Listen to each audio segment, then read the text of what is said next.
चलिए guys, let us start. तो सबसे पहले डिसोल्यूशन के बेसिक वाले में तो कुछ रिवीजन नहीं चाहिए होगा। बेसिक वाले में अगर आपको पता हो तो बेसिकली हम करते क्या थे, हम लोग सारे बैलेंस शीट के एसेट्स एंड लायबिलिटीज को कहाँ ट्रांसफर करते थे? रियलाइजेशन में एट बुक वैल्यूज। आरडीडी को कौन सी साइड पे करते थे? असेट की ऑपोजिट साइड पे। तो बेसिकली जो भी असेट्स होते थे जिनमें डेबिट बैलेंस होता था उनकी जर्नल एंट्री क्या होती थी? रियलाइजेशन टू असेट, क्योंकि असेट में डेबिट बैलेंस है, खत्म करने के लिए क्रेडिट, रियलाइजेशन में डेबिट। लायबिलिटीज में जिनमें क्रेडिट बैलेंस है उनको खत्म करने के लिए डेबिट करते थे, जर्नल एंट्री होती थी लायबिलिटीज टू रियलाइजेशन। हाँ या ना? और उसके बाद हम लोग क्या करते थे? आरडीडी। अभी आरडीडी लिखा जाता है असेट साइड पे, बट उसमें नेगेटिव बैलेंस है, मतलब क्रेडिट बैलेंस है वहां पे, तो उसकी एंट्री होती थी आरडीडी टू रियलाइजेशन। हाँ या ना? ये सारी चीजें बुक वैल्यूज असेट्स लायबिलिटीज की ट्रांसफर करने के बाद पार्टनर्स कैपिटल का बैलेंस कहां जाता था? पार्टनर्स कैपिटल अकाउंट में क्रेडिट साइड पे बाय बैलेंस ब्रॉट डाउन। कुछ रिजर्व्स या फिक्टिशियस एसेट्स होते थे तो उनको भी पार्टनर्स कैपिटल में डिस्ट्रीब्यूट कर देते थे in their profit sharing ratio.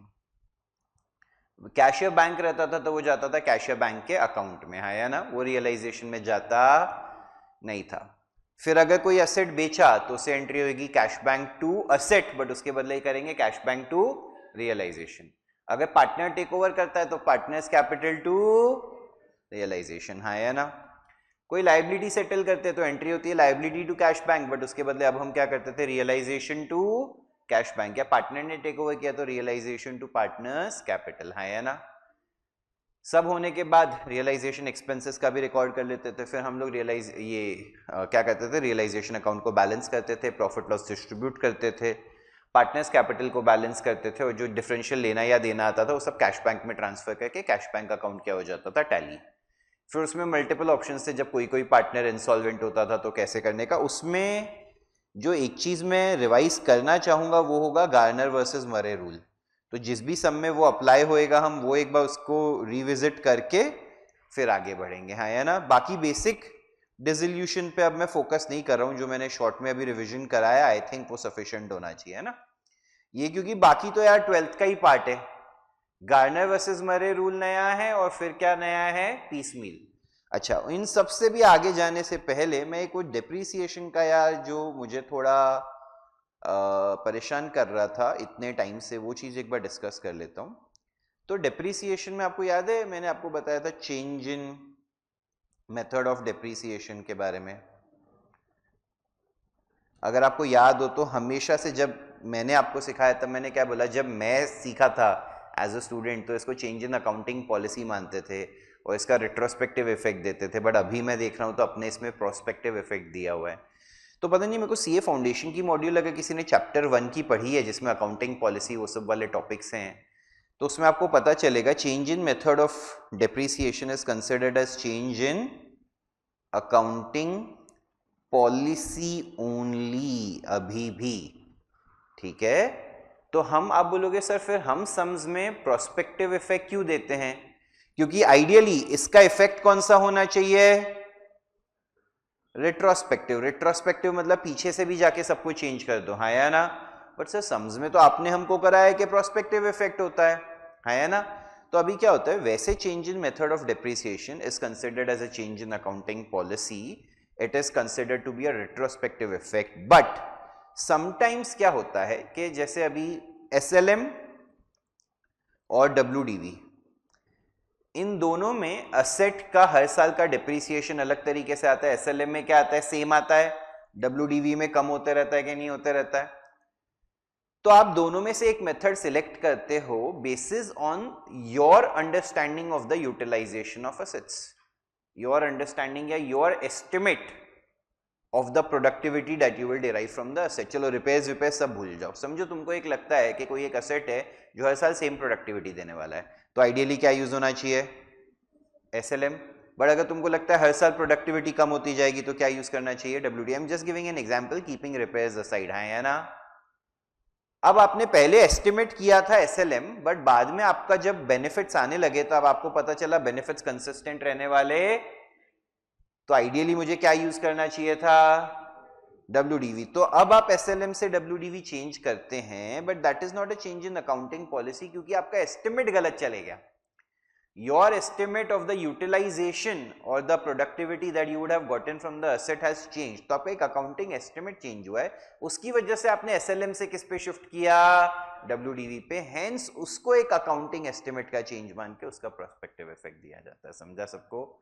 तो सेम ही चीज को एक्चुअली दोनों तरीके से माना जाता है। अगर आप नॉर्मली बोलते हैं कि अभी तक मेरी कंपनी SLM फॉलो करती थी, अभी से हम हर असेट पे क्या चेंज करके फॉलो करेंगे, WDV, तो वो पॉलिसी का चेंज माना जाएगा। बट अगर आप ऐसे कुछ करते हैं तो उसको अकाउंटिंग एस्टिमेट का चेंज माना जाएगा। ये एक्चुअली इनको इंटर की बुक से समझा कि वहाँ पे ये चीज़ क्लियरली दी हुई थी। आप एक बार मॉड्यूल में गो थ्रू करेंगे थियरी, तो आप मुझे बताइएगा इसके बारे में, ठीक है। वापस से बोल रहा हूँ, इवन तो आज लेक्चर लास्ट रहेगा, विल नॉट मीन कि अपने डिस्कशंस या कुछ भी रहेंगे तो एंड हो जाएंगे। आई विल मेक श्योर कि मैं वंस अ वीक एटलीस्ट आपकी कोई क्लास के आगे पीछे 1 घंटा अवेलेबल रहूँ, मतलब not in the immediate next week, क्योंकि अभी तो आपको पढ़ाई करवाया है सब, आप लोगों को थोड़ा टाइम लगेगा मे बी। बट आपकी क्लासेस कब तक कंप्लीट करने का टारगेट है यहाँ पे, 13 अप्रैल ना? हाँ, तो उसके बाद में भी मैं आ जाऊंगा एक आध बार, मतलब till 13 April I visit you once और ट्वाइस एटलीस्ट, कि कुछ और डाउट्स भी रहेंगे तो 1-2 दिन पहले बता के ले आएंगे, ठीक है। चलिए आगे चलते हैं।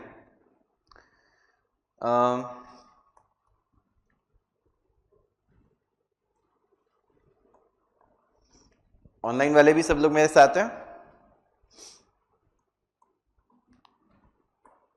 यस, चलिए बढ़िया।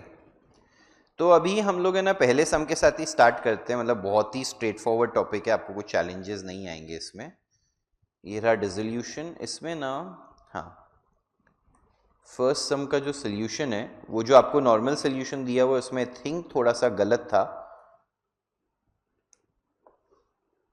हाँ, तो ये कुछ एक रिवाइज सोल्यूशन है, ये एक अलग PDF है, वो मैं आपको शेयर कर दूंगा सिर्फ क्वेश्चन 1 के सोल्यूशन की, ठीक है। स्टार्ट करते हैं अभी, पहले तो क्वेश्चन 1 पढ़ना। ABCD are sharing profits and losses in the ratio 5:5:4:2। Fraud commit किया सी ने ड्यूरिंग द ईयर, पता चला, और बोला कि अभी बिजनेस बंद करना है। असेट्स और लाइबिलिटी सब दिए हुए हैं। सी का कैपिटल देखोगे तो क्रेडिट बैलेंस नहीं है गाइस, कौन सा बैलेंस है, डेबिट बैलेंस। 4300 का चेक एक डेटर से आया था, रिकॉर्ड नहीं किया था, मिस अप्रोप्रिएट कर लिया सी ने। बहुत सारी इंफॉर्मेशन आगे चल के आपको दी हुई है, correct. Prepare the necessary ledger accounts. ध्यान से देखिए क्या होगा। सबसे पहले बैलेंस शीट से स्टार्ट करते हैं गाइस। ABC का कैपिटल कहां जाएगा, पार्टनर्स कैपिटल अकाउंट में क्रेडिट साइड पे,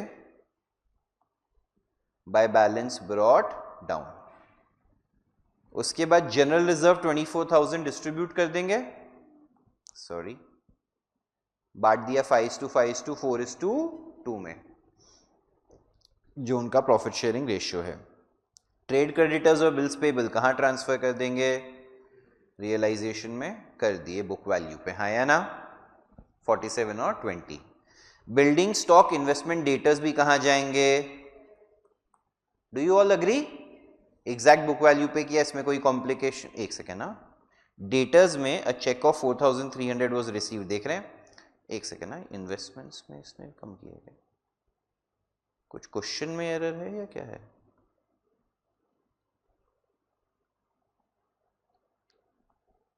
एक सेकेंड,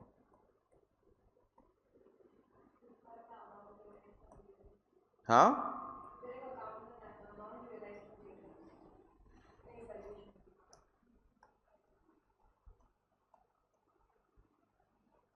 ये उससे फर्क नहीं पड़ता है ना, मेरा बुक वैल्यू तो जो है वो वही रहेगा ना। मेरे को तो डेटा से भी ज़्यादा कंसर्न इसमें इन्वेस्टमेंट्स में 23,600 किया है, इन्वेस्टमेंट्स 29,000 के हैं, कुछ इन्वेस्टमेंट से रिलेटेड रिजर्व है क्या,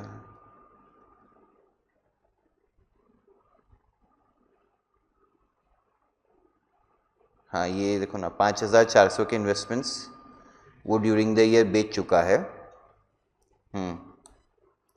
वही किया। देखो चलो गाइस ध्यान से देखिए, अ चेक ऑफ 4300 जो एक डेटर से आया था वो बुक्स में रिकॉर्ड नहीं किया है, मिस अप्रोप्रिएट कर लिया है। अगर मैं बोलूं 4300 का एक चेक आ चुका है तो डेटर्स 42,000 में से 4300 के हटा दोगे, कितने के बचे? 37,700 के बचे कि नहीं बचे? एक बार हम देखते हैं आगे सम कैसे बिल्ड होता है, बट फिलहाल के लिए हमने यहाँ पे जो करेक्ट बुक वैल्यू है 37,700 वो ट्रांसफर करी, हाँ या ना? 4300 आइडियली, हाँ ये रहा, सी में हमने क्या कर दिया है, डेबिट। गाइस ध्यान से समझिए, मैं 43 वहां पे ट्रांसफर करूं उसका सेंस नहीं बनता है। या तो अगर आपको यहाँ पे 43 ही ट्रांसफर करना है तो आप इमीडिएटली क्रेडिट साइड पे बाय सीज कैपिटल करके 4300 लिख दीजिए, हाँ या ना? एक तरीके से असेट टेकन ओवर जैसा हो गया कि नहीं हो गया? ठीक है। फिर बट इन्होंने वो अलग से क्यों किया है? क्यों? क्योंकि वो चीज आप ऐसा समझिए बैलेंस शीट डेट से पहले ही हो गई है। ये तो ऑलरेडी हो चुका है कि नहीं हो चुका है, बट हमें अब पता चल रहा है तो उसके धोखे का। तो एक्चुअली ये करेक्ट वैल्यू डेटर्स की 42 नहीं 37,700 है, कोई दिक्कत नहीं, आप जैसे करना चाहें। 29,000 में से भी 5,400 के इन्वेस्टमेंट्स वो लेके जा चुका है। तो अभी देखो हमने क्या किया, ये 5,400 का वो लेके गया, हाँ या ना? उस पे उसने बेचा कितने में? 7,900 में बेचा, तो उसको पीएनएल एडजस्टमेंट का भी 2,500 का डेबिट किया कि नहीं किया? तो ये डेबिट किया, ये डेबिट किया, और यहां पे हमने 5,400 फ्रॉम द 29,000 लेस करके कितना लिखा? 23,600। Do you guys agree?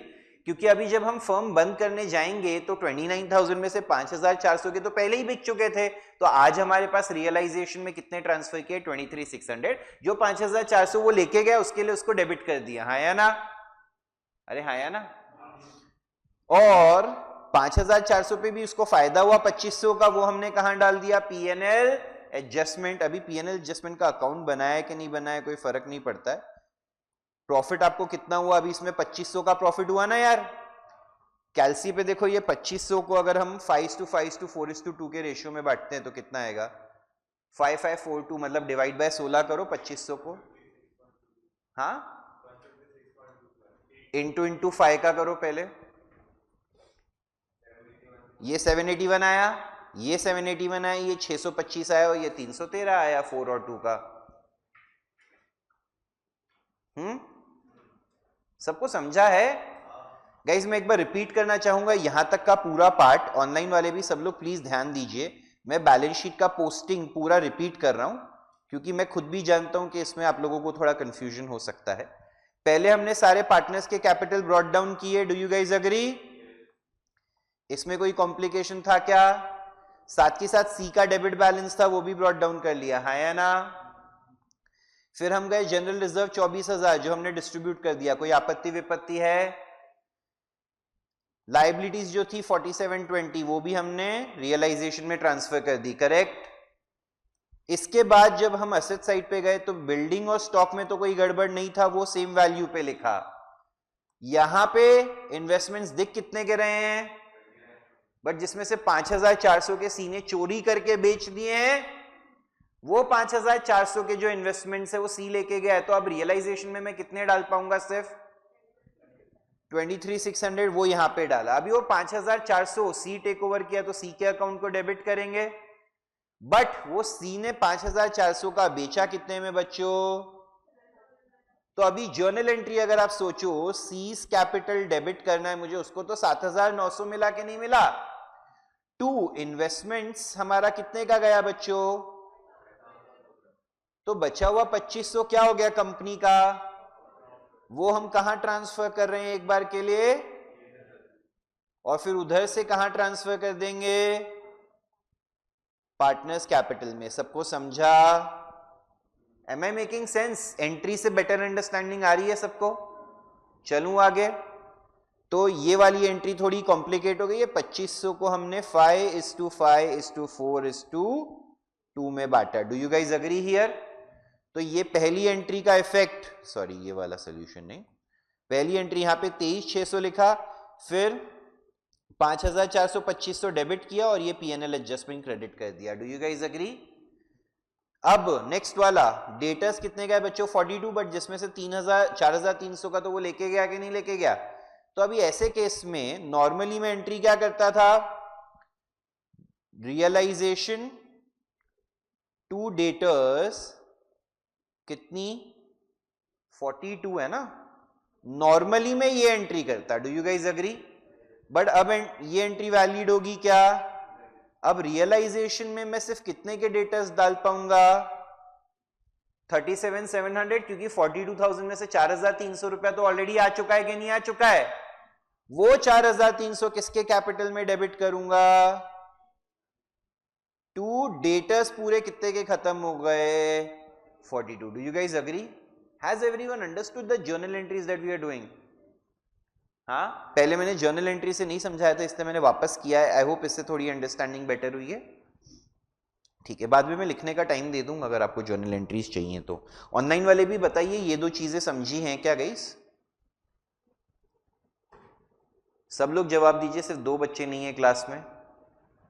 ये 4,300 यहां डेबिट किया और यहां पे 37,700 डेबिट किया, क्लियर, चलिए नेक्स्ट, कैश है 14,500, कैश अकाउंट में जाके to balance brought down 14,500, next, C का डेबिट बैलेंस तो हम लिख ही चुके थे, अभी सी ने वो अप्रोप्रिएट वो जो किया है चोरी उसका भी हम लोग एडजस्टमेंट ऑलरेडी कर चुके हैं पहले वाला, इन्वेस्टमेंट्स का भी कर सकते हैं, the funds transfer to his personal account, the sale was omitted from the firm's books, ये दोनों हमने अभी कर लिया एडजस्ट, करेक्ट, कुछ और इसका इंप्लीकेशन आते हैं क्या देखेंगे, creditor agreed to take over investments of the book value of 5,400 at, and the rest of the creditors were paid off at a discount of 2%. तो अभी जाते हैं creditors का वर्किंग बनाते हैं, करंटली बैलेंस शीट में बुक वैल्यू कितने का है बच्चों, तो मैंने यहां पे लिखा बुक वैल्यू 47,000, उसमें से उनको इन्वेस्टमेंट्स कितने का दे दिया मैंने 5,400 का, बट दिया कितने में 8,400 में, तो सेटलमेंट कितने का हो गया 8,400 का हो गया, मेरे सर पे कितने का कर्जा बचा, उस पे कितने % का डिस्काउंट मिल रहा है 772, तो मुझे कितना पे करना है, ये डिस्काउंट की कोई एंट्री पास होएगी क्या, नहीं, और जो इन्वेस्टमेंट्स भी दिया, असेट दिया लायबिलिटी के सामने, उसकी भी एंट्री होती, क्योंकि रियलाइजेशन टू रियलाइजेशन हो जाएगी वरना, है ना, मेरे को तो सिर्फ ये पेमेंट की एंट्री पास करनी है, क्रेडिटर्स टू कैश, क्रेडिटर्स के बदले क्या लिखूंगा रियलाइजेशन, क्या लिखूंगा, क्या है ट्रेड पेबल, कौन थे क्या, और एक जन तो कैश बोल रहा था, कौन था कैश, कंट्रोल करना फिर, इसलिए आया गया लास्ट दिन दुखी करने के लिए, मैं पूछा सुबह सुबह तू आया है, बोलता आज आपका लास्ट लेक्चर है, इमोशनल होके बोला आज परेशान नहीं करूंगा तो मेरी आत्मा दुखी हो जाएगी, चल यहां पे पेमेंट की एंट्री पास कर दी कि नहीं कर दी, इजी टफ, नेक्स्ट, अच्छा सॉरी दूसरा इफेक्ट भी दे दूं ना, ये इधर कंबाइंड एंट्री दी है गाइस, और भी जो पेमेंट्स है उसकी सबकी मिला के, ठीक है, तो अभी वो क्रेडिटर्स का एग्जैक्ट 37,000 अमाउंट इसलिए नहीं रिफ्लेक्ट कर रहा है क्योंकि और भी चीजें हैं, अदर असेट्स में से क्या क्या आया, अभी बिल्डिंग 105% पे बिकी, तो मतलब 1,20,000 पे 5% एक्स्ट्रा 1,26,000 में बिकी, स्टॉक बिका 78 में, बचे हुए investments were sold at a profit of 4,800 और debtors were realised at a discount of 12%, इसका सबका वर्किंग कर लेते हैं, ध्यान से देखिए, इन्वेस्टमेंट्स ओरिजिनली कितने की थी, उसमें से 5,400 की कौन चोरी कर लिया, सी, 23,600 बचा, अभी उसमें से अपन ने 5,400 का क्रेडिटर्स को दे दिया कि नहीं दे दिया, कोई बोलेगा सर 8,400 में दिया, वो सेलिंग प्राइस है, उनकी कॉस्ट कितनी है 5,400, मेरे पास कितने के इन्वेस्टमेंट्स बचे, उसको हमने कितने के प्रॉफिट में बेचा, तो हमको कितना रोकड़ा आया, सब अग्री करते हैं इससे, एंट्री होगी cash to realisation, cash account में डेबिट, रियलाइजेशन में credit, by cash investments 23,000, easy, cash का अमाउंट इकट्ठा होके आएगा जैसे पेमेंट्स में भी आ रहा है, वो बाद में देखते हैं, नेक्स्ट, डेटर्स कितने के थे स्टार्ट में, उसमें से 4,300 के कौन लेके गया, कितने बचे, उसमें कितने का डिस्काउंट पे रियलाइज हो रहा है, तो लेस किया 12%, तो कितना मिला, वापस से cash to realisation 33,176, do you guys agree, और कोई एसेट के बारे में बोला है? बिल्डिंग और स्टॉक तो सीधा उसमें ही हो जाएगा। तो ये रहा बिल्डिंग का वैल्यू 1,26,000, स्टॉक का वैल्यू, बिल्डिंग का 105% था ना गाइस, तो 1,20,000 इंटू 105% 1,26,000 होता है। ये 2,60,000 का कैश में भी डेबिट कर दिया कि नहीं कर दिया? हाँ या ना? ठीक है, next. The bills payable were settled at a discount of 400। Bills payable हैं कितने के? 20,000 के, 400 का मतलब 19,600 पे कर रहे हैं कि नहीं कर रहे हैं? यहाँ पे रियलाइजेशन टू कैश बैंक है ना। फिर उसके बाद क्या दिया है? एक्सपेंसेस ऑन डिसोल्यूशन आर 4,900, तो 4,900 के एक्सपेंसेस हैं, यहाँ पे रियलाइजेशन एक्सपेंसेस के नाम पे लिख दिया, और ये टोटल अमाउंट जाके कहाँ लिख दिया? कैश अकाउंट में, क्रेडिट साइड पे। Do you guys agree? पक्का? नेक्स्ट। अभी तक अपन ने यहाँ पे सब हो गया है ना। सब में क्या दिया है? It was found out that the realisation from C's private assets would be 4,000। बेचारा गरीब था इसलिए चोरी कर रहा था, उससे हमने 4,000 रुपए रिकवर करने की बात की है। रियलाइजेशन अकाउंट में कुछ नहीं बचता, हमने बैलेंस किया, ये debit is more than credit, loss हो गया, ये लॉस यहाँ पे डिस्ट्रीब्यूट कर दिया। हाँ या ना? गाइस अग्री करते हैं? पक्का? अच्छा, अभी एक और चीज है, यहाँ पे हमने गार्नर वर्सेस मरे रूल के बारे में एक पढ़ा हुआ है, आपको याद आ रहा है? गार्नर वर्सेस मरे रूल क्या बोलता था बताइए?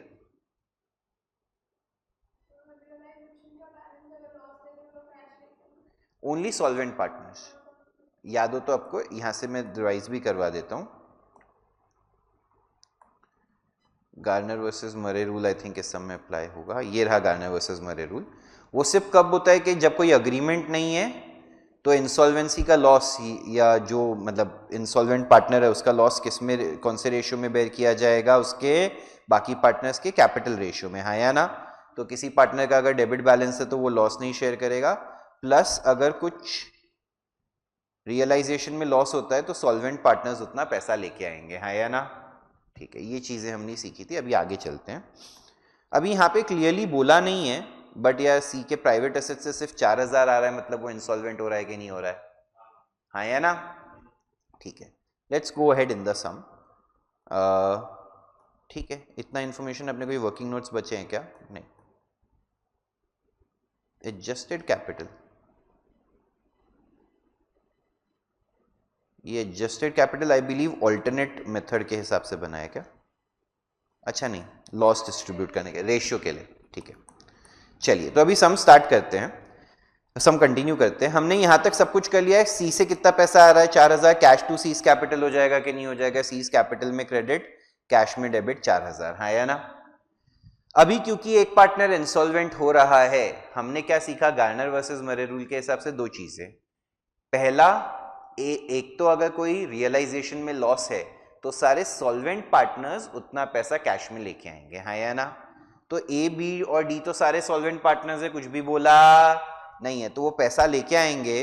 तो देखो कितना कितना लॉस था? 610, 610 244, 488 को जाने दो, ये तो इंसॉल्वेंट हो गया कि नहीं हो गया?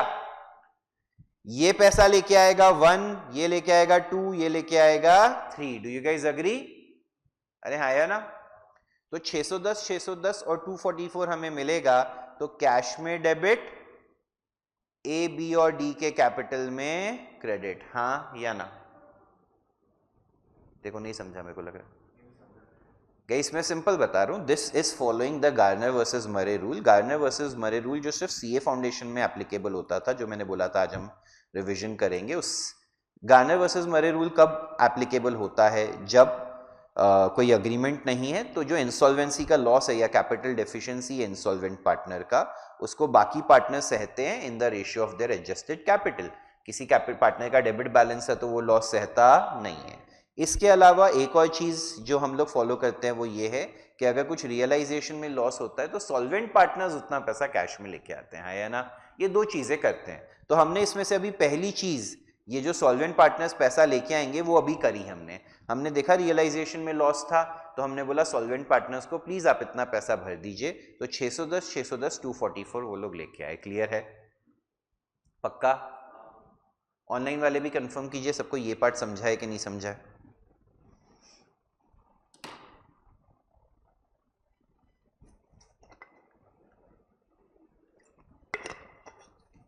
अब ये काम कीजिए, कैलसी लीजिए, मुझे ये सी के अकाउंट का डेबिट माइनस क्रेडिट करके बताइए ना कितना बैलेंस आ रहा है। सी के अकाउंट में डेबिट माइनस क्रेडिट, अभी तक जो चीजों पे टिक लगा है उनके बाद 1 2 3 4 5 और यहां पे 1 2 3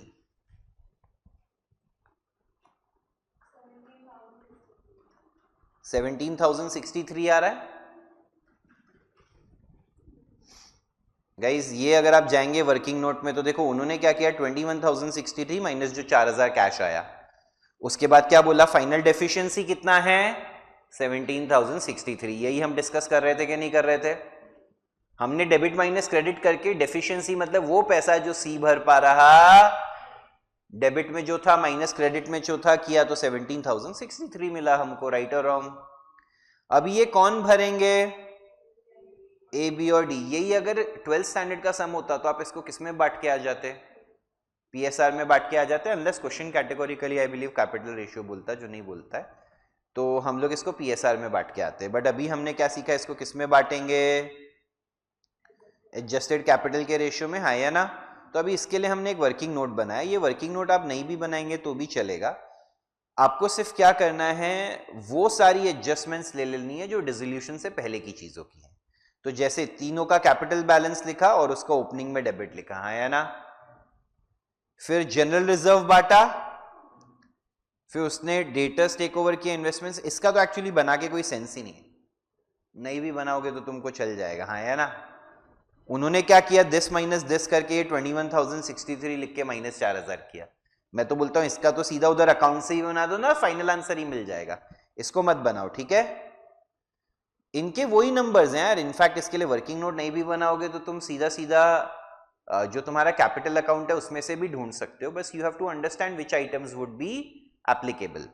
तो जनरल रिजर्व का क्या, उसके अलावा पीएनएल एडजस्टमेंट, जो सी ने इन्वेस्टमेंट्स चोरी किए थे उसका प्रॉफिट, वो उन्होंने एडजस्ट किया तो उनको एडजस्टेड कैपिटल मिल गए, हाँ या ना? और एडजस्टेड कैपिटल के रेशियो में डिस्ट्रीब्यूट कर दिया। अभी तुम लोग यहाँ पे से भी कैपिटल अकाउंट में से भी ये चीज फिगर आउट करने जाओ तो अब ये काम करते हैं, हम ये डिस्कस करते हैं कि क्या चीजें एडलेस होंगी, क्या चीजें नहीं होंगी एडजस्टेड कैपिटल के लिए। Let us think of it rationally. Should I take the opening balance? Yes I should, right guys? ठीक है ना, ये लेना चाहिए। Should I take general reserve? Should I take PNL adjustment? Yes. इसके बाद का ये जो कैश है मेरे को लेना चाहिए क्या? नहीं, this is the money they have brought in as part of dissolution proceedings, हाँ या ना? यहां से लेने की आवश्यकता, तो नीचे का कुछ भी नहीं लेना है। डेबिट साइड पे तो सिर्फ सी में डेबिट है, उनके अकाउंट में रियलाइजेशन का लॉस है, वो भी as part of dissolution proceedings है, मुझे लेने की आवश्यकता। वो वैसे भी लोगे तो वो सामने सामने नॉक ऑफ हो जाएगा ना, फिर उतना कैश भी आ जाएगा। तो उनके एडजस्टेड कैपिटल्स जो हमें मिले, जो ये नंबर्स थे, उस रेशियो में हम बांट देंगे, हाँ या ना? सबको समझा? तो इस रेशियो में बांटते हैं तो 7140, 7140 और 2783, ए बी और डी वो लॉस सहेंगे जो किसने क्रिएट किया है, सी ने। प्लीज बताइए सबको समझा है? ऑनलाइन वाले भी प्लीज कंफर्म कीजिए if you have understood this working.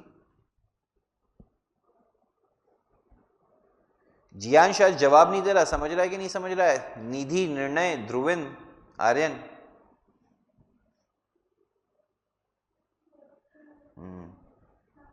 चलो डन, आगे चलते हैं।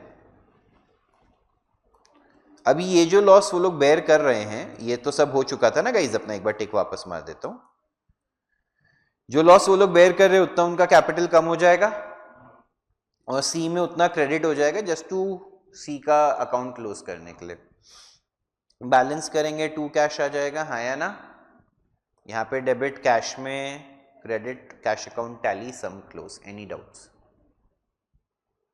डन। इसमें एक बार देख लेता हूँ इन्होंने मिस्टेक क्या करी थी। Just want to know what was the error done.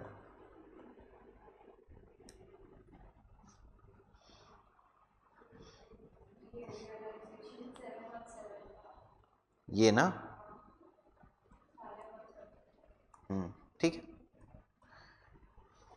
Working में ही गड़बड़ हो गया, मतलब ऐसा चलेगा, कोई स्ट्रेस नहीं। Should we proceed ahead guys? Now ये वाला भी रेलेवेंट हो जाता है क्योंकि इसमें सिर्फ ये एक ही क्वेश्चन का है जो पीडीएफ में आपको शेयर कर दूंगा. ओके, बड़ा अच्छा सम लगा मेरे को. In fact I feel this was quite unique from what we have done. बोलिए. हाँ, जहाँ पे भी अगर सिचुएशन वैसी है वहाँ पे यस.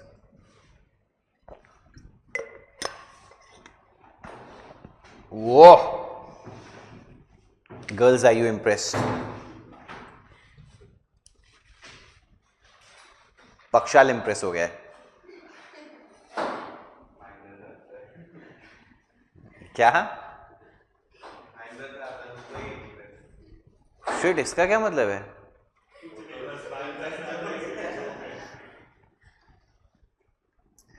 मैं तो मेरे ऑफिस में जो भी ऐसे, या मैं बहुत इस मामले में बहुत बुरा हूँ, कोई भी बियॉन्ड बोरीवली आता है से आता है तो मैं उसको बोलता हूँ और गांव से आने में तो सुबह सुबह बहुत टाइम लग जाता है. नदी वदी के लिए नाव मिल जाती है क्या पार करने के? चलो ये चले. AVRNS are sharing profits and losses in the ratio of 4:1:2:3. The following is their balance sheet as at 31st March 2014. But तुम भाईंदर जाके एक बार रह के देखो. अगर तुमको भाईंदर से बाहर नहीं निकलना है तो भाईंदर से बढ़िया जगह है. मतलब if your stage there, if your office is there, it is best. अगर काम के लिए भाईंदर से निकलना है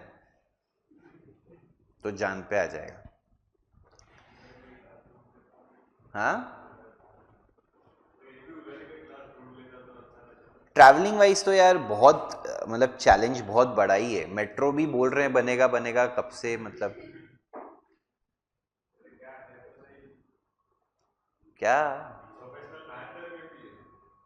अभी वो तो स्टार्ट हुआ बट उधर ये वाला बैच अभी तो नहीं है.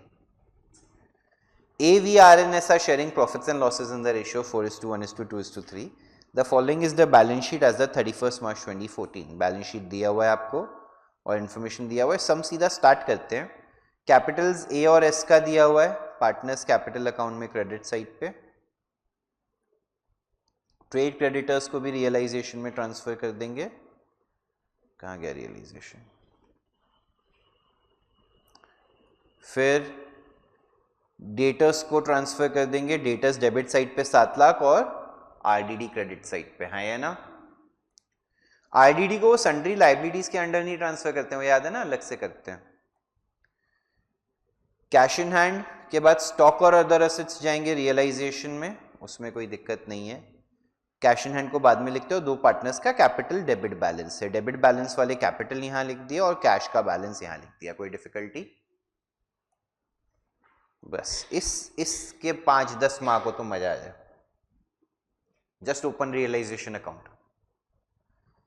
ए इज टू टेक ओवर, अभी फर्म डिसॉल्व करे. A is to take over debtors at 80% of book value. Sorry, book value कितनी है गाइस? 7 लाख है कि नहीं है? 7 लाख का 80% कितने में लेके जाएगा? 560. इसमें सबसे बड़ी मिस्टेक कई बार बच्चे क्या कर देते हैं, गलती से 6 लाख का 80% निकाल लेते हैं. 6 लाख क्यों? क्योंकि 7 लाख में से 1 लाख आरडीडी था. करेक्ट. अब ये समझ ना, आरडीडी तो हमने सेफ्टी के लिए बनाया हुआ था, इसलिए तो देखो ना 20% वैल्यू टूट रही है कि नहीं टूट रही है. बचे हुए में से 20% हुई ना टूटेगी. तो 560. Do you guys agree? This is by S capital. यहां पे क्रेडिट, ए के कैपिटल में debit. S is to take over stock at 95% of the book value. Stock की वैल्यू कितनी है बच्चों? 4 लाख. 95% मतलब 3,80,000 हो गई. यहां पे क्रेडिट, एस के कैपिटल में debit. Next, R is to discharge the trade creditors. R firm के लिए पैसा भरेगा तो एंट्री हो जाएगी रियलाइजेशन टू आर्स कैपिटल. है ना. क्रेडिटर्स कितने के थे? 6 लाख के. कुछ बोला नहीं है तो अज्यूम करेंगे 6 लाख पे ही पे हुआ है ना. जब आप किसी सीए फर्म में काम करेंगे ना, तो जैसे आप कोई फाइनेंशियल्स रिव्यू कर रहे हैं या कुछ कर रहे हैं, तो जनरली वो क्या होता है, नंबर्स पे टिक मारते हैं. तो पता है कैसे मारते हैं? ऐसे मारते हैं. लॉजिक क्या रहता है कि नंबर, जैसे मैं कर रहा हूँ टिक, उससे नंबर छुप भी जा रहा है, मतलब तो रिव्यू करते हैं तो ऐसे करते हैं काफी लोग. Next, other assets realise how much? 6 lakh. Cash to realisation. यहां पे क्रेडिट और कैश में डेबिट. नहीं दिख रहा, बेटर होगा ना उससे। उसके बाद रियलाइजेशन एक्सपेंसेस अमाउंटेड टू 60,000, तो कैश में क्रेडिट, रियलाइजेशन में डेबिट। कोई बोलेगा सर पूरा साल खत्म हो गए 2, अब जाके आप नंबर दिखा रहे हो, आपको नहीं लगता थोड़ा लेट है हम इस चीज में? Next, V is found insolvent and 43,800 is realise from his estate. V से 43,800 आ रहा है, तो कैश टू वी 43,800 कहाँ पे है, ये रहा, देख रहे हैं, और कैश में डेबिट, ये रहा 43,800। Easy guys. अब इसके बाद जब मैं रियलाइजेशन बैलेंस करता हूं तो again debit is more than credit, तो 1,40,000 का लॉस हो गया, जिसको कौन से रेशियो में बांटा बच्चों? 4:1:3, that is the profit sharing ratio, 4:1:3। Easy tough. और यहां पे डेबिट भी कर दिया वापस से, क्योंकि एक पार्टनर इंसॉल्वेंट हो गया है, तो सॉल्वेंट पार्टनर से हम डिसोल्यूशन का जो लॉस है या रियलाइजेशन का लॉस है उसका पैसा मांगेंगे। तो ये 56, 28 और 42 हमें पैसे मिलेंगे कि नहीं मिलेंगे? प्लीज बताइए सब लोग, हाँ या ना? सिर्फ इसको ऐसा ब्लैंक छोड़ देने का, बाकी सेम ही अमाउंट आएगा। यहां पे क्रेडिट कैश में, इजी। अब वापस से V के लिए, V का डेफिशिएंसी कितना है ध्यान से देखिए, इसके कैपिटल अकाउंट में से ही देख लेते हैं ना अपन, तो 4 लाख प्लस 14,000 करेक्ट, माइनस 43,800 कितना होता है बच्चों?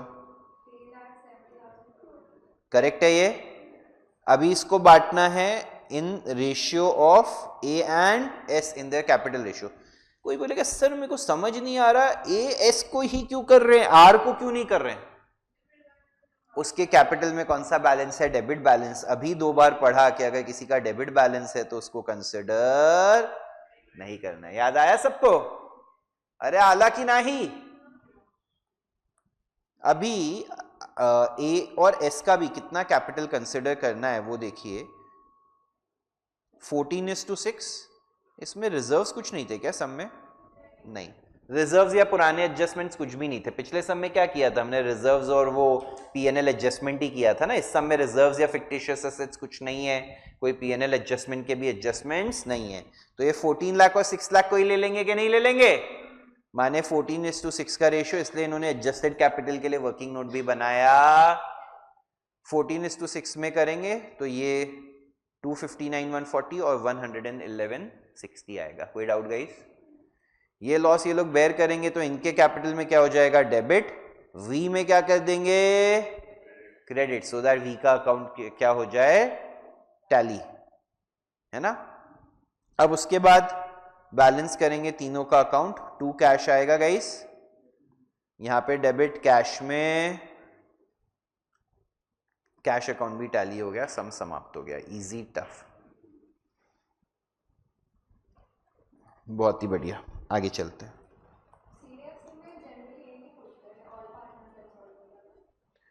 ऐसा कुछ नहीं है, देखें अगले वाला वैसा ही है क्या?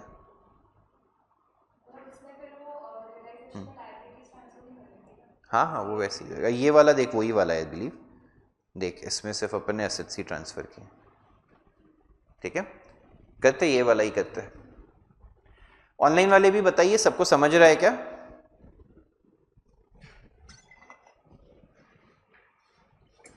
अरे ऑनलाइन वाले, हाँ गाइस तुम लोगों को जेन्युइनली लगता है अपन ने जिस तरीके से रिवीजन लेक्चर्स प्लान किए थे वो सही रहे सबके लिए? कुछ ऐसा अभी भी अगर आपको लग रहा है कि सर ये चीज़ में एक हमें लगता है और हो जाए तो अच्छा रहेगा तो मुझे बताइए। देखो अभी तक मैंने सैटरडे के लेक्चर को कैंसिल करने के लिए कम्युनिकेट तो कर दिया, क्योंकि मेरे हिसाब से अभी ज़रूरत नहीं है, आज ख़त्म हो जाएगा। फिर क्या है, देखो फालतू में भी लेक्चर रख के कोई फ़ायदा नहीं है। तुमको एक चीज़ आज मैं बता देता हूँ, ये इसलिए नहीं मैं पढ़ा रहा हूँ, मैं तो अभी पूरा साल पढ़ा दिया, मेरा हो गया ख़त्म। कोई भी टीचर तुम्हें सीए पास नहीं करा सकता या कोई भी क्लासेस नहीं करा सकते, ये मैं मानता हूँ। पर्सनल ओपिनियन, आपको खुद भी टाइम डालना पड़ेगा। क्लासेस का आपको यही बेनिफिट है, बस आपको गाइडेंस सही मिलेगा या गलत वो क्लासेस पे डिपेंड करता है आप कैसी क्लासेस ज्वाइन करते हैं। बट उसके बाद तो इट इज़ अपॉन यू। अभी अगर आप बोलेंगे सर आप और लेक्चर्स ही लेते रहो, मेरे को कोई दिक्कत नहीं है, मैं ले लूँगा, बट आपको जो खुद के लिए टाइम चाहिए वो और पे और कम होते जाएगा। क्या होता है, क्लास रखी रहती है तो आपका भी माइंड रहता है मैं देख लूँ क्या हो रहा है क्लास में। मेरे हिसाब से मेरे को जितना रिवीजन कराना चाहिए था मैं करा चुका हूँ। आपको कुछ और हेल्प चाहिए तो आप स्पेसिफिक बोलिएगा। अभी के लिए मैं सैटरडे का लेक्चर कैंसिल करवा रहा हूँ। Okay, done. A and B are in equal partnership, उनकी बैलेंस शीट दी हुई है और असेट से पैसा है वो भी दिया हुआ है, एक्सपेंसेस ऑन रियलाइजेशन दिया हुआ है। ए का प्राइवेट एस्टेट सफिशिएंट नहीं है, बी से सिर्फ 200 रुपये आया है। ध्यान से देखिए, ऑल पार्टनर्स इंसॉल्वेंट वाला सम हो गया तो लायबिलिटीज को रियलाइजेशन में ट्रांसफर नहीं करेंगे। क्रेडिटर्स का अलग से अकाउंट बनाया होना चाहिए आइडियली। ये रहा क्रेडिटर्स का account by balance brought down, है ना। फिर ए का कैपिटल 750 पार्टनर्स कैपिटल अकाउंट में बाय बैलेंस ब्रॉट डाउन। फिर असेट साइड पे plant and machine, furniture, data, stock को कहां ट्रांसफर करेंगे, रियलाइजेशन में डेबिट। करेक्ट और नॉट।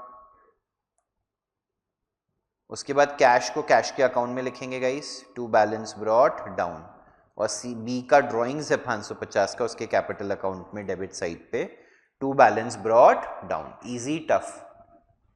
नेक्स्ट, ये जो सब पैसा आया उसकी एंट्री होगी कैश टू रियलाइजेशन, रियलाइजेशन में क्रेडिट, कैश में डेबिट। उसके बाद एक्सपेंसेस आए 775 के, रियलाइजेशन में डेबिट, कैश में क्रेडिट। 200 रुपये आया बी के एस्टेट से, बी के एस्टेट से 200 रुपये आया कैश में डेबिट, बी के कैपिटल में क्रेडिट, हाँ या ना। एट दिस पॉइंट आप रियलाइजेशन को बैलेंस करेंगे, लॉस आया इनको पार्टनर्स में डिस्ट्रीब्यूट कर देंगे। कोई डाउट है इसमें गाइस, हाँ या ना। अब आप जाते हैं कैश अकाउंट में और चेक करते हैं कितना कैश बचा है, जिसको आप यहां पे इमीडिएट एंट्री के तौर पे लिखना मत। अभी क्या इस सब में एक ही लायबिलिटी है तो बाय क्रेडिटर्स लिख दिया चलता है। अगर दो लायबिलिटी होती क्रेडिटर्स एंड बिल्स तो मैं क्या करता, डेबिट माइनस क्रेडिट करके कैश अवेलेबल को एक वर्किंग नोट में लिखता है या ना। उस कैश अवेलेबल को फिर मैं स्प्लिट करता इन the ratio of liabilities. Creditors अगर 40,000 है, बिल्स पेबल 20,000 है तो मैं 2:1 के रेशियो में स्प्लिट करता।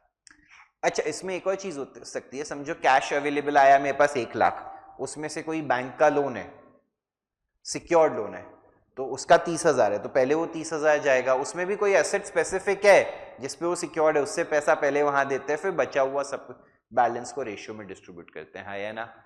ठीक है, तो अभी इस समय वैसा कुछ नहीं, इसमें एक ही लायबिलिटी, इसलिए बैलेंस करके हमने क्या लिखा, बाय क्रेडिटर्स। यहां पे क्रेडिट कैश में, क्रेडिटर्स में क्रेडिटर्स का बैलेंसिंग फिगर बच्चों कहां ट्रांसफर हो जाएगा, डेफिशिएंसी में, टू डेफिशिएंसी, डेफिशिएंसी में क्रेडिट साइड पे। ये हमारे लिए एक प्रकार की क्या हो गई, इनकम ना। लायबिलिटी को कम पैसा देना पड़ा, खुशी की बात, बट ये खुशी की बात नहीं है, ये दुख की बात है। सड़क पे आने की वजह से हम पैसे दे पा रहे नहीं है। नेक्स्ट, पार्टनर्स कैपिटल अकाउंट में डेबिट माइनस क्रेडिट किया, ये जो बैलेंस है उसको भी यहां पे ट्रांसफर कर देंगे, डेफिशिएंसी अकाउंट हो जाएगा। कोई डाउट इसमें, इजी टफ। तो स्टैंडर्ड सम में तो आई थिंक डिफिकल्टीज होंगी ही नहीं। अभी हमने वन पार्टनर इंसॉल्वेंट के 2 सम कर लिए, ऑल पार्टनर इंसॉल्वेंट का भी सम कर लिया, जिसमें मैंने आपको और भी बता दिया कि लायबिलिटीज रहेंगी तो कैसे होना चाहिए। मुझे बताइए, मेरे हिसाब से सादे सम तो पूरे खत्म हो गए हैं और सबको कोई आपत्ति विपत्ति नहीं होगी। ऑनलाइन भी बताइए, everyone okay with this so far?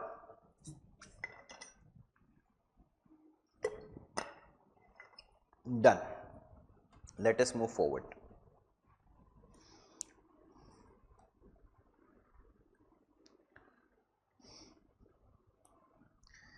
PQR were in partnership sharing profits and losses in the ratio of 3:2:1 respectively.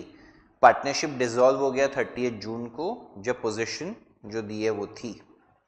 अभी ये स्टार्ट करने से पहले एक बार इसका रिवीजन कर लेते हैं गाइस। तो अभी this will form part of a separate topic sort of, जो हम पढ़ते हैं, which is piecemeal distribution. Piecemeal distribution मतलब क्या होता है, जब डिसोल्यूशन चल रहा है तो ऐसा तो नहीं होएगा एक ही दिन पे सारे एसेट्स लायबिलिटीज बिक जाएंगे, धीरे धीरे करके सब बिकते रहेगा। तो उसको किस तरीके से बांटना है वो पॉइंट है यहाँ पे। तो यहाँ पे ऑर्डर भी एक रिकमेंड किया गया है, देखो ऊपर दो ऑप्शन बताएं, या तो पीस बाय पीस करो या तो पूरा पैसा इकट्ठा करके एंड में सारी लायबिलिटीज और सब सेटल कर दो, हाँ या ना। हम पीस मील में क्या करते हैं, सबसे पहले क्या पे करते हैं, रियलाइजेशन एक्सपेंसेस, करेक्ट। अगर पूरा कितना रियलाइजेशन एक्सपेंसेस पता है तो उसको पहले ही पे कर दो या उतना साइड में छोड़ दो, एस्टिमेटेड है तो एस्टिमेटेड साइड में छोड़ दो और फिर लास्ट रियलाइजेशन में एडजस्ट कर देने का, है ना। अगर कुछ कम ज्यादा रहा तो कम रहा तो उतना लास्ट रियलाइजेशन में कम कर देंगे, ज्यादा रहा तो उतना उधर बढ़ा देंगे, हाँ या ना। वो सब आपने सीखा हुआ है, करेक्ट। और हर बारी अगर आपको स्टेज वाइज दिया है तो हर इंस्टॉलमेंट को नेट करके ही डिस्ट्रीब्यूट करेंगे। फिर सबसे पहले रियलाइजेशन एक्सपेंसेस 1, फिर क्या पे करने का, सिक्योर्ड लोन्स, करेक्ट। अभी अगर कोई सिक्योर्ड किसी एक असेट के अगेंस्ट सिक्योर्ड है, समझो 1 लाख का लोन है सिक्योर्ड अगेंस्ट मशीनरी 50,000 की, अभी 50,000 मशीनरी से 70,000, समझो 70,000 मशीनरी, बैलेंस 30,000 को अनसिक्योर्ड लोन माना जाएगा, उसको सादी लाइबिलिटीज की तरह ही ट्रीट करने का, है ना। फिर अदर्स आउटसाइडर्स लाइबिलिटीज, जैसे प्रेफरेंशियल लाइबिलिटीज में कुछ एम्प्लॉय ड्यूज रहे या बाकी को किस में पे करेंगे, लाइबिलिटी के रेशियो में। फिर पार्टनर का लोन आएगा और फिर उनके कैपिटल्स आएंगे जो एडजस्टेड रहेंगे for loan, reserves, current account balances and accumulated losses. Easy, tough. अभी दो मेथड से कर सकते हैं, एक्सेस या surplus capital method, highest relative capital method या क्वोशिएंट मेथड। इसमें अपन क्या करते हैं, एक्सेस कैपिटल का एक वर्किंग करते हैं प्रोपोर्शनेट कैपिटल के बेसिस पे, मतलब कि अगर जिसका जितना प्रॉफिट शेयरिंग रेशियो है, सबसे लोएस्ट वाले को अपन बेस कैपिटल लेते थे, याद है, वो वर्किंग करेंगे, अभी आपको समझ जाएगा। और फिर जिसका एक्सेस या सरप्लस है उसको पहले पे करो और फिर एंड में सबका पे होते रहेगा। ये वाला जो पहला मेथड है, rather than explaining that method again, we will do it as a sum that will make much more sense. तो यहाँ पे हमें क्वेश्चन नंबर 4 में जो इन्फॉर्मेशन दी हुई थी उसके बाद नीचे रियलाइजेशन का शेड्यूल दिया हुआ है, मुझे उससे फर्क नहीं पड़ता। मैं सबसे पहले इनफैक्ट ये सम स्टार्ट करने से भी पहले क्या बनाऊंगा,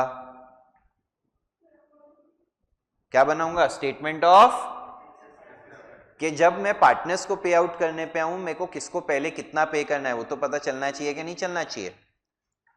पार्टनर्स का कैपिटल कितना कितना है, 3.5, 175 एंड 35, देखा कि नहीं देखा, 3.5, 175, 35, कोई डाउट। प्रॉफिट शेयरिंग रेशियो बच्चों क्या दिया हुआ है, 3:2:1। तो एक हिस्से ऑफ कैपिटल के लिए आर ने कितना डाला, एक हिस्से ऑफ प्रॉफिट्स के लिए, सॉरी, टोटल प्रॉफिट्स के कितने हिस्से हो रहे हैं, 3:1। एक हिस्से के लिए पी ने कितना पैसा डाला है गाइस, सॉरी, पी ने कितना पैसा डाला है, 1,16,000, इसने 87,500, इसने कितना डाला है, तो किसने सबसे सस्ते में डाला है, आर ने। अगर आर का ही कैपिटल में बेस कैपिटल ले लूं, क्या ले लूं, तो इनटू फिर प्रॉफिट शेयरिंग रेशियो करो, तो आइडियली आर को 35 भरना चाहिए, इसको 70 भरना चाहिए, इसको 105 भरना चाहिए कि नहीं भरना चाहिए। यार सिंपल है, एक बंदा एक हिस्से के लिए 35,000 भर रहा है तो दो हिस्से वाले को 70,000 भरने चाहिए, तीन हिस्से वाले को 1,05,000। तो हमने ये किया, उस हिसाब से आर का 35 माइनस 35, उसका कुछ भी एक्स्ट्रा कैपिटल है क्या, बी का 175 है, होना कितना चाहिए 70, तो उसका कितना एक्सेस हो गया, अग्री करते हैं। पी का 3.5 है, होना चाहिए 1,05,000, तो उसने बेचारे ने 245 एक्सेस भरा हुआ है कि नहीं भरा हुआ है, सी यानी आर का कोई एक्सेस कैपिटल। अब नेक्स्ट स्टेज पे पी और क्यू के बीच में लड़ाई होगी, 3:2, हाँ है ना। तो सेकेंड स्टेज पे फॉर एवरी हिस्सा ऑफ प्रॉफिट क्यू ने कितना पैसा भरा हुआ है, पी ने कितना भरा हुआ है, तो which will be the base, जो सबसे लोएस्ट रहता है ना। अभी 52,500 इंटू 2 करोगे तो इसका कितना आएगा 1,05,000, इसका कितना आएगा 1,57,500, इजी टफ। तो पी क्यू का पूरा पिछला 1 लाख यहां से माइनस करने का, 1,05,000 माइनस 1,05,000 नेट कितना बचा, इस बंदे का 245 माइनस 157,500 कितना एक्सेस हो गया 87,500। तो अभी ऑर्डर ऑफ पेमेंट क्या रहेगा, पहले पी को 87,500 देंगे, फिर अगले में पी और क्यू को देंगे कितना 245 और 105 में से ये 245 में से 87,500 हटा दो, है ना। गाइज ये वाले स्टेज में से सिर्फ ये वाला हटा दो ना, तो आपको ये 262,500 मिल जाएगा और बैलेंस फिर 3:2:1 में PQR को दे देंगे। करेक्ट और नॉट? Easy tough? सब कोई रिकलेक्ट हुआ? ये हम करते थे एक्सेस कैपिटल मेथड में। अब ये हो गया है तो अभी मैं सम को स्टार्ट कर सकता हूं। सम को स्टार्ट करता हूं जब मैं देखता हूं कैश मेरे हाथ में कितना है, 70,000 मैंने लिख दिया। लायबिलिटीज में मेरे पास 3.5 लाख और 175 है, वो लिखा मैंने, और कैपिटल के बैलेंसेस लिख दिए PQ एंड R। कोई डाउट है इसमें? है सबको समझ रहा है? ये सबका टोटल अमाउंट कितना आ रहा है? 1085। That is all the liabilities plus the capital accounts of all partners. Correct? Easy, difficult? Sum हमें क्या कहता है आगे? There was a bill for 25,000 due on 30th November under discount. अगर डिस्काउंट करने को हमने कोई बिल दिया हुआ है तो हमारे लिए वो एक कंटिंजेंट लायबिलिटी जैसी हो सकता है, बैंक हमारे अकाउंट से उतने पैसे डिडक्ट कर ले। आगे चल के हमें पता चलता है under discount met the bill on the due date, तो ये पैसे एंड में अवेलेबल हो जाएंगे हमारे पास। अभी के लिए हमें 25,000 बैंक में रखने पड़ेंगे। आप ये सोचिए, मैं बैंक को जाके बोलता हूँ हमारा धंधा बंद होने वाला है, तो बैंक बोलता है अरे तूने तो मेरे से एक बिल डिस्काउंट करा है 25,000 का, अगर सामने वाला पैसा नहीं देता तो मैं तो तेरे से लूंगा। तो बोलेगा अब एक काम कर, तू बंद कराने धंधा, तेरे अकाउंट का 25,000 मैं ब्लॉक कर रहा हूं, बाकी तू निकाल ले। समझ रहे हो कि नहीं? क्योंकि मैं अपना लॉस थोड़ी ना करूंगा एज अ बैंक। तो इससे 25,000 हमारे पास एक बार के लिए अवेलेबल। कितना अवेलेबल है बच्चों? सबको समझा कि नहीं समझा?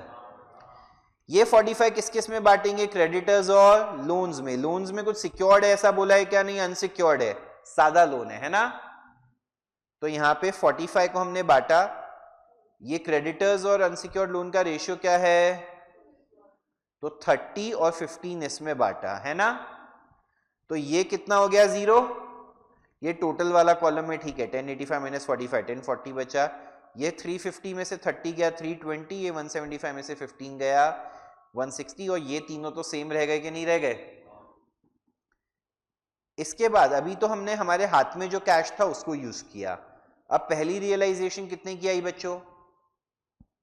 2,10,000, बट जिसमें से 17,500 खर्चे में डिडक्ट हो गया, तो हमारे हाथ में कितना आया? इसके ब्रैकेट में यहां पे एटलीस्ट दिखा देना वो अमाउंट का डिडक्शन क्या है, ठीक है ना? 192,500 भी किस में बांटेंगे? क्रेडिटर्स और लोन्स में, क्योंकि इन दोनों का अभी भी मिला के 4,80,000 है। 192,500 पूरा इनको पे कर देंगे तो ये दोनों इतने से कम हो जाएंगे। कैपिटल पे कोई इंपैक्ट पड़ेगा नहीं, कैश 0 हो गया, ये इतना बचा, ये इतना बचा, ये इतना बचा, और ये तो अनइम्पैक्टेड है, हाँ या ना? फिर आगे हमारे पास कितना पैसा है? 3,15,000, जिसमें से 13,500 चले गया, तो 3,01,500 आया कि नहीं आया? अभी इन दोनों को ऐड करो, कैलसी पे देखो टोटल कितना है? 191,667 और 95,33। 3 लाख से कम है मुझे लग रहा है। 287,500 है ना गाइस? ये क्यों किया इस स्टेज पे? पूरा 3,01,500 2:1 में बांटूंगा तो सही होगा क्या? नहीं, तो अपन ने क्या किया? 287,500 जितना इनका अमाउंट था उतना बांटा।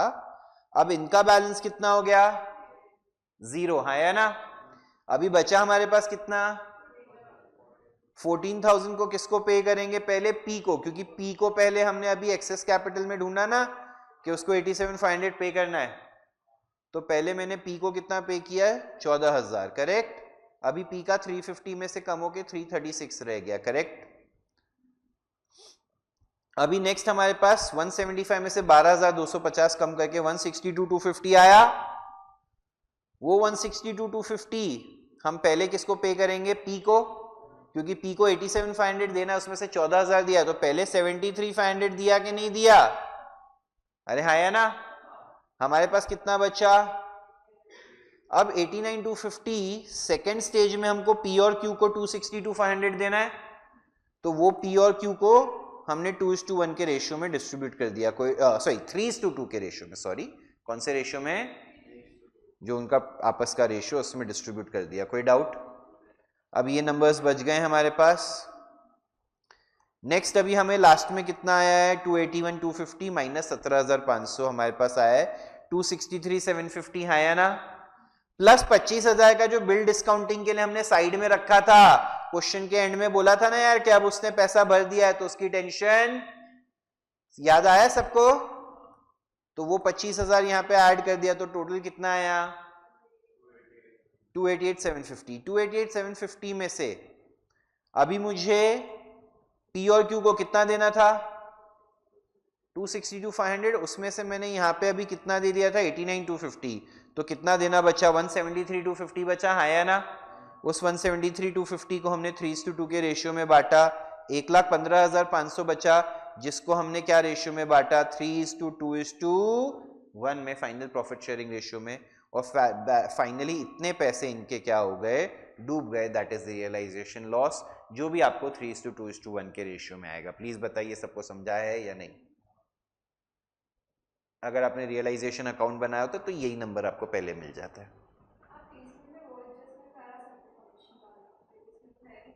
कौन सा?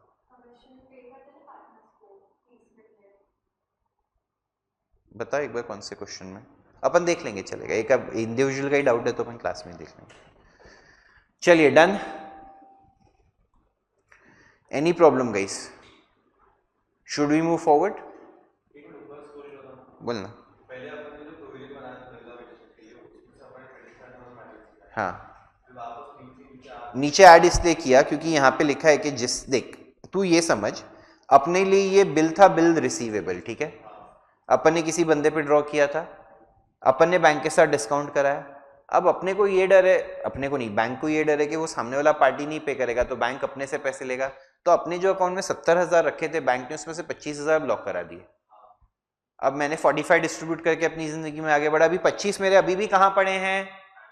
बैंक में। अभी मेच्योरिटी डेट आई उस बिल की, सामने वाले ने पैसा भर दिया, तो 25,000 फिर से रिलीज हो गए मेरे लिए। समझा? लास्ट क्वेश्चन उससे जस्ट पहले, गई सबको समझा ये मेथड? थोड़े और एडजस्टमेंट्स होंगे, एक बार आप गो थ्रू कर लीजिएगा, कुछ रहेगा तो विल डिस्कस आगे भी, कभी भी कर लेंगे। नेक्स्ट मेथड जो है, ये वाला मुझे हमेशा डाउट रहता है, मैंने नहीं कराया क्लास में, तुम बोल रहे हो कराया है, मैक्सिमम लॉस मेथड। कोई बात नहीं, मैं बाकियों का ना आपको सोल्यूशन शेयर कर देता हूँ। अब मुझे तो ऐसा ही लगता था ये मेथड मैंने नहीं कराया, बट अगर करा दिया है तो कोई बात नहीं। एक मैं आज जो रिवीजन का समय वो करा देता हूँ आपको, और एक अपन ने ऑलरेडी किया हुआ है, बाकी का मैं सोल्यूशन का पीडीएफ आपको शेयर कर देता हूँ, डिसोल्यूशन का, जो अपने नोट्स का था। तो इन दैट केस अगर बाद में आपको उसमें कुछ क्वेरी आती है तो हम डिस्कस कर लेंगे, ठीक है?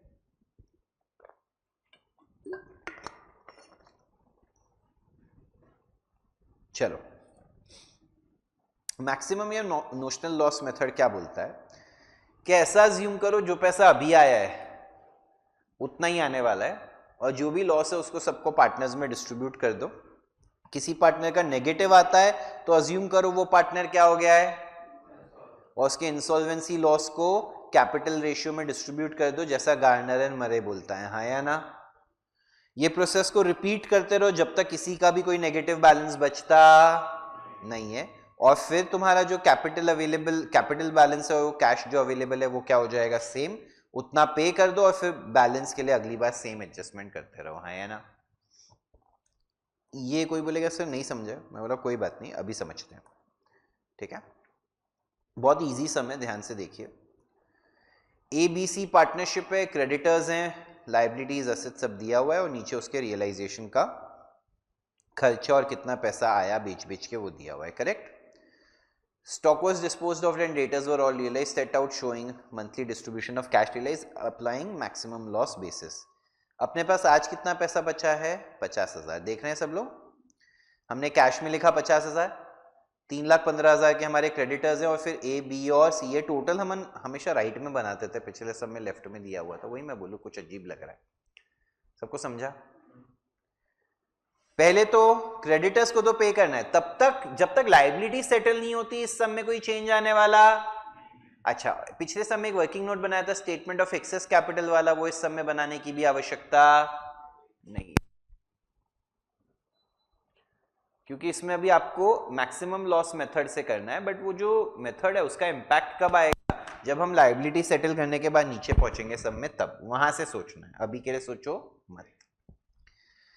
50,000 पे किया क्रेडिटर्स को, क्रेडिटर्स इतना बचा, ये सब बैलेंसेस इतने ही रहे, करेक्ट? फिर हमें कितना पैसा आया गाइस? 1,25,000 जिसमें से 10,000 का खर्चा हो गया, तो 1,15,000 आया कि नहीं आया?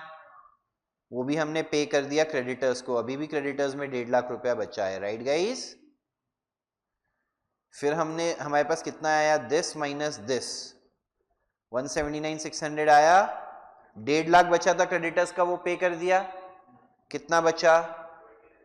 ये 0, ये इतना, ये इतना, ये इतना, ये इतना, इतना। अभी यहां से मेन सम स्टार्ट होता है। क्रेडिटर्स तक को पे करना या लाइबिलिटीज को सेटल करने तक तो आसान था। अब हमारे पास कितना रुपया बचा है गाइस? कितना रुपया बचा है हमारे पास? देखो सोल्यूशन में, बताओ मेरे को। हाँ, 29,600 बचा है। हमें पार्टनर्स का देना कितना है? मेथड क्या बोलता है कि अज्यूम करो तुम्हारे पास 29,600 ही है, अज्यूम करो, और बाकी जो डिफरेंशियल है वो तुम्हारा लॉस हो गया। क्या हो गया? और उनको पार्टनर्स में बांट दो। तो अगर मेरे को पार्टनर्स को 335 देना है, उसमें से 29,600 ही है, तो कितने का लॉस हो गया बच्चों? 3,05,400 का हुआ कि नहीं हुआ? इसको मैंने डिस्ट्रीब्यूट कर दिया कौन से रेशियो में? 3:2:1 में। तो यहां पे इसको डिस्ट्रीब्यूट कर दिया। कोई आपत्ति विपत्ति है इसमें? आपको डिस्ट्रीब्यूट किया तो अभी अगर 2,10,000 मेरा कैपिटल है और मुझे 150 to 700 का लॉस बेयर करना पड़ता है, तो मेरा कैपिटल बच कितना जाएगा बच्चों? यहां पे कितना बच जाएगा? और यहां पे तो मेरा 30,900 नेगेटिव आ जाएगा कि नहीं आ जाएगा? अभी वो क्या बोलता है मेथड कि अगर नेगेटिव है तो उसको कौन से मेथड से सॉल्व करो? गार्नर वर्सेस मरे रूल से। तो ये 30,900 को हम डिस्ट्रीब्यूट करेंगे इन the ratio of their Capitals, correct और नॉट? ये नेगेटिव वाले को डिस्ट्रीब्यूट करेंगे। कैपिटल का रेशियो क्या है बच्चों? 2:1 है कि नहीं है? प्रॉफिट शेयरिंग रेशियो नहीं, कौन सा? कैपिटल, वरना प्रॉफिट शेयरिंग रेशियो तो उनके बीच का 3:2 है। गार्डनर वर्सेस मरे रूल क्या बोलता है? ये वाला जो लॉस होता है डेफिशिएंसी का, वो एक कैपिटल लॉस होता है, उसको कैपिटल रेशियो में डिस्ट्रीब्यूट करो। तो यहां पे और यहां पे डाटा डाला, डाटा नहीं डाला। इसके बाद इसका 57,300 में से इतना लॉस बेयर करेगा, तो इसका इतना बचा। इसके 3,200 में से इतना लॉस बेयर करेगा, तो ये भी नेगेटिव हो गया। अब ये नेगेटिव है, इसका भी लॉस बेयर करना पड़ेगा। किसको बेयर करना पड़ेगा? अभी यहाँ पे गलत लिखा है, यहाँ पे ये आना चाहिए 7,100 पॉजिटिव, और ये फिर 0 होना चाहिए, है ना? ये 7,100, ये 7,100। अभी ए का इतने में से 7,100 और गया, बचा 29,600, इसका बचा 0, है ना? अभी 29,600 ये बैलेंस है, ये दोनों 0 है। 29,600 ही मेरे पास कैश है कि नहीं है? क्या बोला था? ये मेथड रिपीट करते जरूर जब तक पार्टनर्स का कैपिटल का बैलेंस और कैश अवेलेबल क्या हो जाए? सेम हो गया। 29,600 हमने जो भी पहला पार्टनर है उसको दे दिया। अब ये 0 हो गया और इनके ये बैलेंसेस बच गए। कोई डाउट इसमें? पक्का? अगली बार हमारे पास कितने पैसे आए? दिस माइनस दिस, 97,650 आया। अभी कितना बैलेंस है कैपिटल का? 3,05,400 है। माइनस करूंगा 97,650 जो मेरे पास कैश अवेलेबल है, तो कितने का लॉस आया? उसको किस रेशियो में बांटेंगे? है ना? इस अमाउंट में से ये अमाउंट डिडक्ट किए तो इतना इतना इतना बचा कि नहीं बचा? किसका लॉस, किसका नेगेटिव है? सी नाम है क्या इसमें? एबीसी है या पीक्यूआर है? सी है ना? तो ये 14,000 का लॉस हम डिस्ट्रीब्यूट करेंगे किस किस में? ए और कौन से रेशियो में? उनके कैपिटल रेशियो जो क्या है 2:1 है कि नहीं उनका? 2:1 में हमने डिस्ट्रीब्यूट किया 9750, 4875, ये 14,625 पॉजिटिव। तो अब ये और ये बचा, हाँ है ना? Easy tough. फिर 97,650 इन दोनों में डिस्ट्रीब्यूट कर दिया। गाइस पिछली बार हमने बी का भी वापस ए में डाला था क्योंकि बी का नेगेटिव आया था, इस बार बी का पॉजिटिव ही है, तो कोई टेंशन नहीं है। अब 66,775 इसको मिला 1,80,000 में से। अब इसका बैलेंस बचा 1,13,000, इसका बचा 74, इसका अभी भी 20,000 है, हाँ है ना? अब अगली बार हमारे पास कितने पैसे आ रहे हैं? 114 माइनस 6,000, तो 1,08,000 आ रहे हैं कि नहीं आ रहे हैं? 114 माइनस 6,000, 1,08,750। अभी 2,07,000 में से अगर हमारे पास 1,08,000 है तो कितने का लॉस हो गया? जिसको क्या रेशियो में बांटा? तो 1, 2, 3 बांट दिया, है ना? 20,000 में से 16,500 3.5, इसमें से इतना पॉजिटिव पॉजिटिव, तीनों का पॉजिटिव है तो 1,08,750 तीनों में बांट दिया, करेक्ट और नॉट।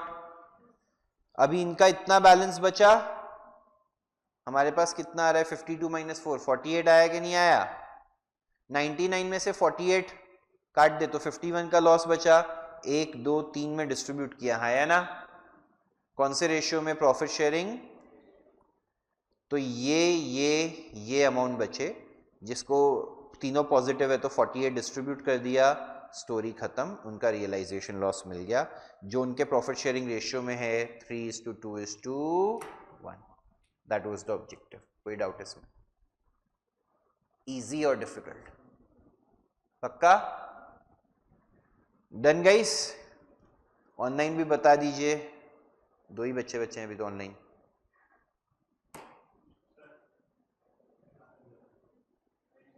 क्या पार्ट नहीं समझा? वो वापस से बताता हूं। इस सब में तूने क्या किया, पहले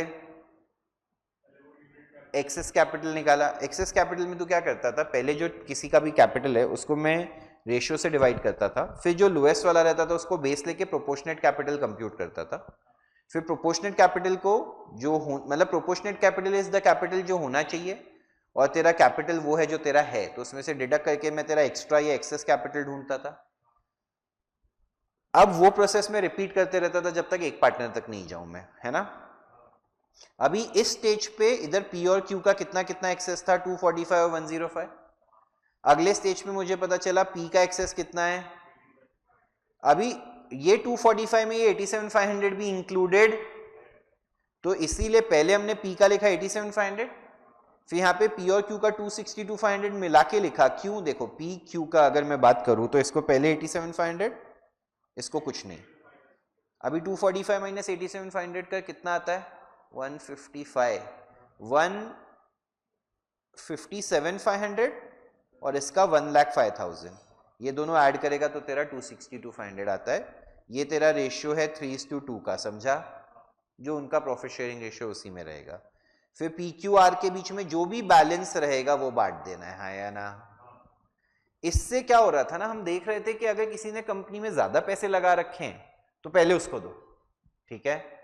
जिसने जितने ज्यादा पैसे लगा रखे थे उतना उसको पहले पैसा दे रहे थे, और फिर बाद में लास्ट में अगर सबका जो एक्स्ट्रा है वो पे ऑफ हो गया तो जो बचा है उसको इक्वली बांट रहे थे, है ना। Equally in the sense profit sharing ratio में।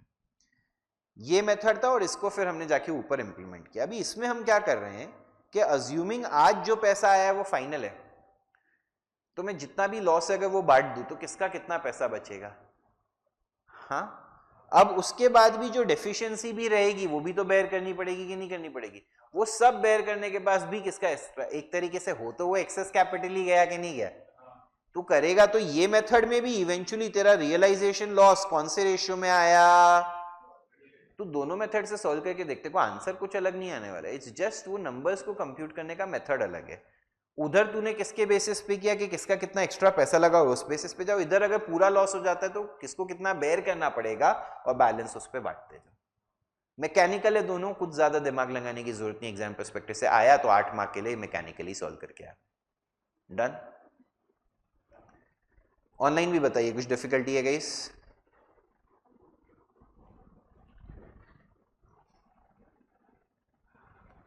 डन।